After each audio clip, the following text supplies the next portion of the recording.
उन लोगों से सावधान रहना है जो कांग्रेस का वोट काटने की भूमिका निभा सकते हैं। मैं उनके बारे में ज्यादा नहीं बोलना चाहता क्योंकि अब वो राजनीतिक तौर पे किसी गिनती में नहीं बचे हुए हैं। जी आके भूल तो नहीं जाओगे।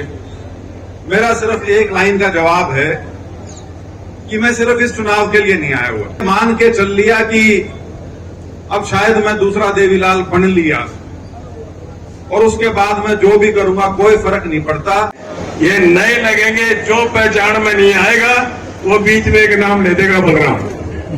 अरे आप उसी टाइम समझ लियो और आश्वस्त करो। अब मैं निवेदन करता हूं विजेंद्र सिंह जी से, हमारा सबका समर्थन इनके साथ है। इनको बहुमत से जिताएंगे, पूरा जोर लगाएंगे, गांव गांव में जाएंगे और ये जिसके साधन चाहिए साधन देंगे। रैली जलसे के लिए जो व्यवस्था होगी, नया आदमी एकदम जुड़ते हुए उसको पता नहीं होता कहां जुड़ना है, वो सारी बातें विजेंद्र सिंह जी आपको बताएंगे। आदरणीय विजेंद्र सिंह जी।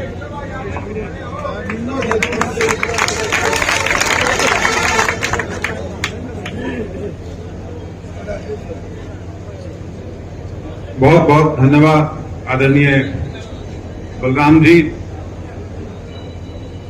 आज यहाँ इस सभा में उपस्थित सभी मेरे बड़े बुजुर्गों, नौजवान साथियों, पत्रकार बंधुओं, सभी वरिष्ठ नेतागण, वैसे तो यहाँ इतना बोला जा चुका, बोलने का कुछ बचा नहीं। चौधरी साहब बहुत विस्तार से आपके साथ बात करके जा चुके हैं। बलराम जी ने जो मोटी मोटी बात थी वो कर दी।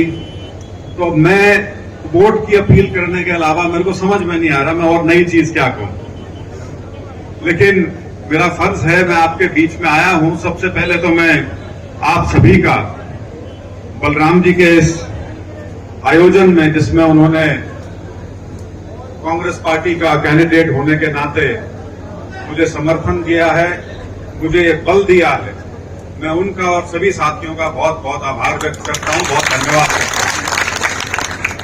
मेरे से ये सवाल कई बार पूछा जाता है कि जी आके भूल तो नहीं जाओगे। मेरा सिर्फ एक लाइन का जवाब है कि मैं सिर्फ इस चुनाव के लिए नहीं आया हुआ, यहीं बार बार आना है। और मेरे को पता है जिस तरह का ये हल्का है, जिस तरह की इसकी तासीर है, अगर आदमी कोई ये सोचे कि एक बार लेकर आखिरी में आकर फिर बढ़वा लूंगा इन्हें, वो संभव इस हल्के में नहीं हो सकता। और इसीलिए नतीजे भी आपके सामने हैं। जिस प्रकार का बहुमत 2019 में आप लोगों ने दिया, जिस प्रकार का प्यार और सम्मान उनको दिया आपने, और उन्होंने मान के चल लिया कि अब शायद मैं दूसरा देवीलाल बन लिया और उसके बाद मैं जो भी करूंगा कोई फर्क नहीं पड़ता। लोग तो मेरे परदादा के नाम की वोट जो है वो मेरे को फिर भी देंगे, बंद रहे हैं सारे के सारे। लेकिन उठाना की जनता ने, और ये आज से नहीं हुआ, ये करीब 2-2.5 साल से मैं देख रहा हूं, जो एक मोह भंग होने की स्थिति होती है वो बहुत जल्दी शुरू होगी। मेरे पिताजी तो यही कह गए थे कि 6 महीने बाद हो जाए कि अगली बार ये तरह सरिया काटेंगे। तो लेकिन ये चीज बहुत स्पष्ट बहुत पहले होनी शुरू हो गई थी। और लेकिन फिर भी शायद लोगों को कई बार बहुत घमंड होता है, गुरूर होता है, अपने आप पे अति आत्मविश्वास होता है। मैं उनके बारे में ज्यादा नहीं बोलना चाहता क्योंकि अब वो राजनीतिक तौर पे किसी गिनती में नहीं बचे हुए।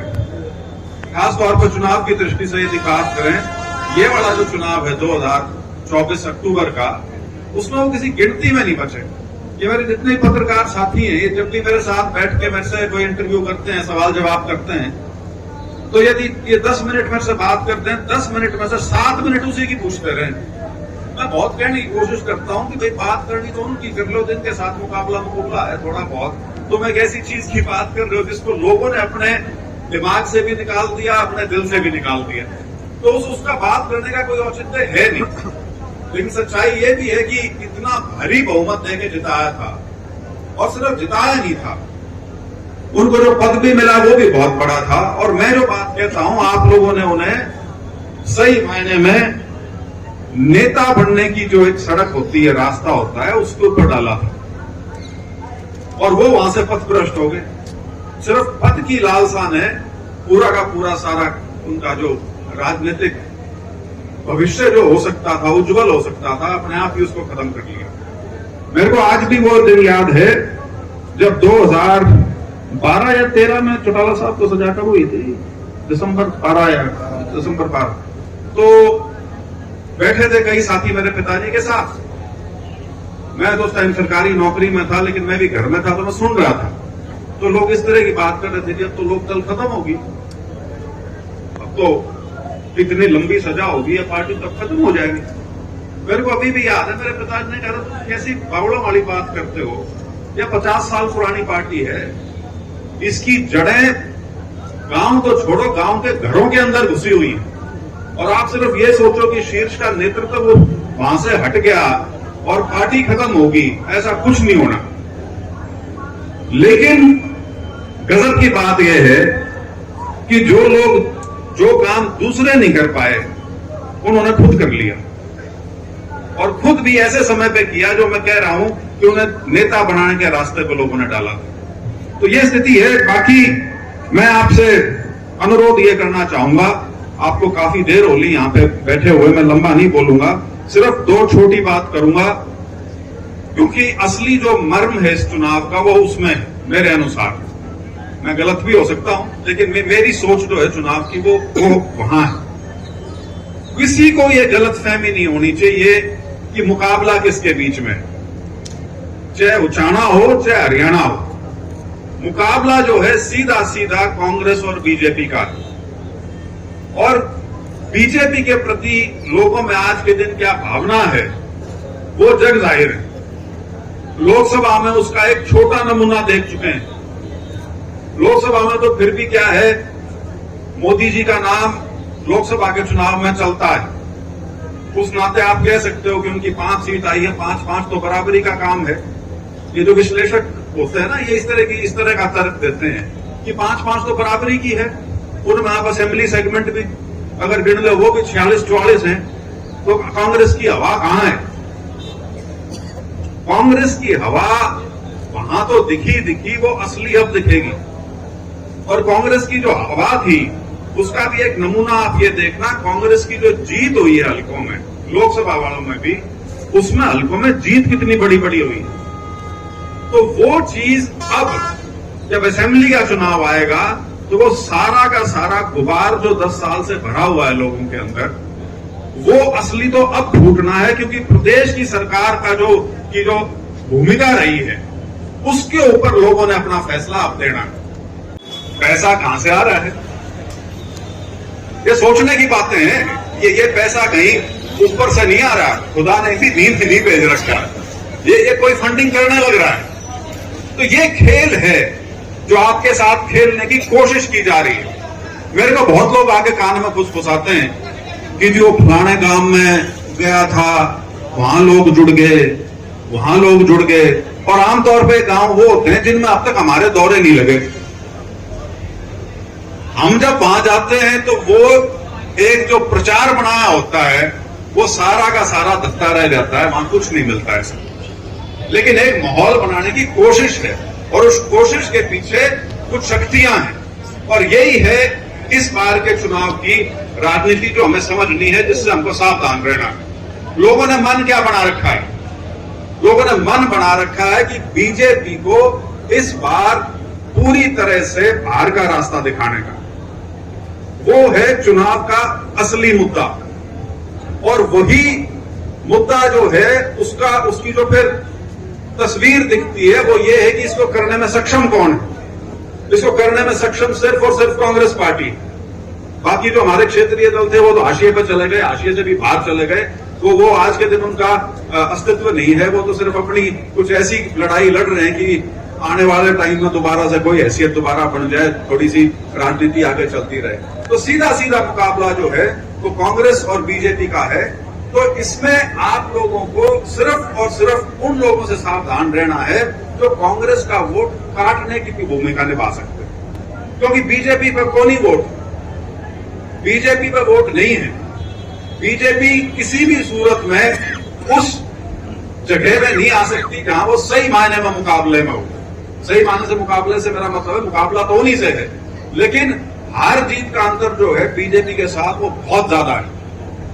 तो वो उस अंतर को किस तरह से काट सकते हैं, प्रयास सिर्फ उसका हो रहा है। वो अपनी वोट बढ़ाने का प्रयास नहीं कर रहे, अपनी वोट तो वो एक दूसरे हिसाब से ही मांगने लग रहे हैं। तो ये दो चीजें हैं जो जिससे आपको सजग रहना है। और मुझे कोई मुझे शक नहीं है इस बात का, क्योंकि मुझे 3 महीने हो गए पूरे हल्के में घूमते हुए। लोकसभा के चुनाव 4 जून को खत्म हुए थे, मैं 18 जून से गांव-गांव जा रहा हूं। कोई किसी को शक नहीं होना चाहिए कि बहुत भारी जीत इस बार उचाना में कांग्रेस पार्टी की होने वाली है। और ये चीज जबकि मेरा राजनीतिक अनुभव ज्यादा नहीं है, लेकिन घर में बचपन से बातें सुनता आया हूं, तो एक चीज मुझे भी समझ में आई हुई है कि ये वो हल्का है जहां पे, क्योंकि राजनीति बहुत पुरानी हो गई थी चौधरी साहब की, पुरानी से मेरा मतलब लंबा समय हो गया था, तो बहुत सी ऐसी चीजें हैं जो जम गई थी, जो लकीरें थी वो आप ऐसी मान लो ऐसा था जैसे पत्थर में खींच दी हो कि ये मिट नहीं सकती दोबारा।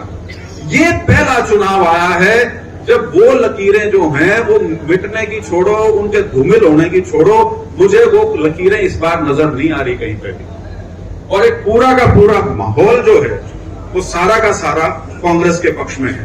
तो इस माहौल को अगले 10 दिन तक हमें बना के रखना है। और इस माहौल को बनाए रखने में ये जो आज का आयोजन है, जो बलराम जी ने इतना बढ़िया ये आयोजन किया, सारे साथियों को यहां बुलाया और अपना भरपूर समर्थन जिस पार्टी के वो क्या बोलूं सोल्जर हैं, उसको जो समर्थन उनका है, ये दर्शाता है कि कांग्रेस किस तरह से हल्के में आगे बढ़ने लग रही है। इसको यूं ही बनाए रखना है। मैं अपील तो पहले भी कर चुका, लेकिन आज फिर करता हूं उन साथियों से जो जब तक टिकट नहीं मिली थी कांग्रेस का दम भरते थे और बीजेपी को कोसते थे, किसान के नाम की राजनीति करने की बात करते थे, लेकिन अब जब मौका आया है तो वो उसी पार्टी का परोक्ष रूप से समर्थन करने का प्रयास कर रहे हैं जिसके खिलाफ वो अपनी राजनीति चला रहे हैं। तो इस स्थिति को हमें समझना है और ये जो माहौल बना है जिसमें आज ये इतनी बड़ी बढ़ोतरी हुई है, इसको हमें 5 तारीख तक और आगे ले जाना है, इसको और मजबूत करना है। ये जो हवा है इसको आंधी का रूप देना है। मुझे विश्वास है आप लोग इसे पूरी सक्षमता के साथ पूरा करेंगे। और सिर्फ आपकी अपनी वोट या घर की वोट नहीं, मैं हमेशा 5 सर्कल मानता हूं।